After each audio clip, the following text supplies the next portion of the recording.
യമനിൽ മലയാളി നഴ്സ് നിമിഷപ്രിയയുടെ വധശിക്ഷയ്ക്കിനി ഏതാനും മണിക്കൂറുകൾ മാത്രമാണുള്ളത്. നിമിഷപ്രിയ യമൻ പൗരൻ തലാൽ അബ്ദുൽ മഹദിയെ അതിക്രൂരമായി കൊലപ്പെടുത്തിയ കുറ്റത്തിനാണ് യമൻ കോടതി വധശിക്ഷ വിധിച്ചത്. പാലക്കാട് ജില്ലയിലെ കൊല്ലംകോട് സ്വദേശിനിയായ നിമിഷപ്രിയ ടോമി തോമസ് 2008 മുതലാണ് യമനിൽ ജോലി ചെയ്തു തുടങ്ങിയത്. 2011 നിമിഷ കേരളത്തിലോട്ട് തിരികെ വരികയും ടോമി തോമസിനെ വിവാഹം കഴിക്കുകയും ചെയ്യുന്നു. ശേഷം ഭർത്താവിനൊപ്പം തിരിച്ച് നിമിഷപ്രിയ യമനിലേക്ക് തന്നെ മടങ്ങുന്നു. എന്നാൽ 2014 യമനിൽ ആഭ്യന്തര യുദ്ധം രൂക്ഷമായതോടെ ടോമി തോമസും മകളും കേരളത്തിലോട്ട് മടങ്ങി വരികയായിരുന്നു.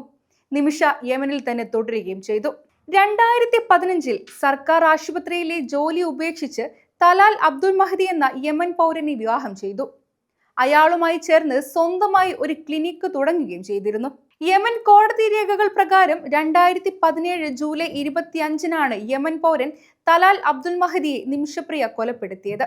നിമിഷപ്രിയയുടെ പാസ്പോർട്ട് പിടിച്ചെടുത്ത് നടത്തിയ ക്രൂരമായ പീഡനമാണ് കൊലപാതകത്തിലേക്ക് നയിച്ചതെന്നായിരുന്നു നിമിഷപ്രിയ പറഞ്ഞത്. തലാലിന് അമിത ഡോസ് മരുന്ന് കുത്തിവെച്ചാണ് കൊലപ്പെടുത്തിയത്. തുടർന്ന് മൃതദേഹം വീടിന് മുകളിലെ ജലസംഭരണിയിൽ ഒളിപ്പിക്കുകയായിരുന്നു.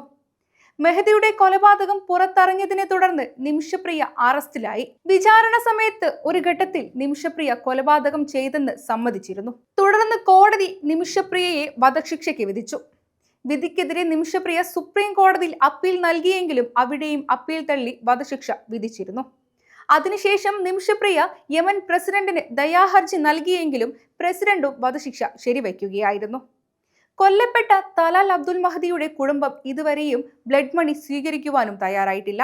നിമിഷപ്രിയയെ രക്ഷിക്കാൻ പല വിധത്തിലും ശ്രമങ്ങളും ഇടപെടലുകളും ഉണ്ടായിരുന്നിട്ടും അയാൾ ചെയ്ത കുറ്റകൃത്യം അത്രമേൽ ക്രൂരമായതിനാൽ ശ്രമങ്ങളെല്ലാം പരാജയപ്പെട്ടു. നിമിഷപ്രിയയ്ക്ക് ഏറ്റ പീഡനങ്ങൾ കോടതിയിൽ തെളിയിക്കുവാനും സാധിക്കാത്തതും നിമിഷപ്രിയയുടെ മോചനത്തിന് സാധ്യത വളരെ കുറവാക്കുന്നുണ്ട്.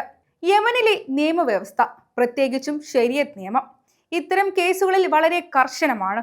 ശരിയത്ത് നിയമപ്രകാരം കൊല്ലപ്പെട്ട വ്യക്തിയുടെ കുടുംബത്തിന് പ്രതിക്ക് മാപ്പു നൽകാനും പകരം ബ്ലഡ് മണി അഥവാ ദിയാദനം സ്വീകരിക്കുവാനും അവകാശമുണ്ട്.